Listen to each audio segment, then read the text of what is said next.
Homeopathic डॉक्टरांच्या MMC registration संदर्भातील मागण्यांसाठी आझाद मैदानात सुरू असलेल्या स्वाभिमानी आंदोलनाला अखेर मोठे यश मिळाले आहे.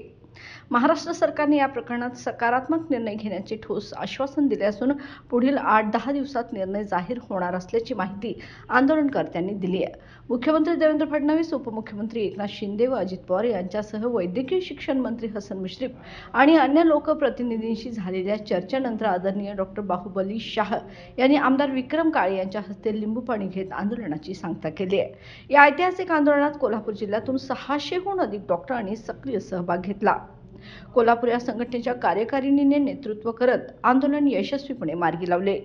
निहा कोल्हापूरचे पदाधिकारी यावेळी उपस्थित होते. यामध्ये doctor Sheetal Patil Vasgadekar, doctor Sachin Bhadvankar, doctor Harshvardhan Jagtap, doctor Chetan Gurav, doctor Tushar Pandav, doctor Raisingh Chavan, doctor Deepak Pawar, doctor Rahul Gholap, doctor Deepali Desai, doctor Manjusha More आदींचा यामध्ये मोलाचा वाटा आहे. या ऐतिहासिक लढ्यामुळे होमिओपॅथिक डॉक्टरांच्या हक्कांसाठी नवे दार खुले झाले असून स्वाभिमानीसाठीचे हे यश अनेकांना प्रेरणादायी ठरेल असा विश्वास व्यक्त केला जात आहे. बाळ, फ्रीजमधून श्रीखंड काढ ना. आम्ही पूर्वी घरीच बनवायचो श्रीखंड. त्याची चवच वेगळी होती. आता काय सगळं रेडीमेड. आजी, हे श्रीखंड खाऊन बघ.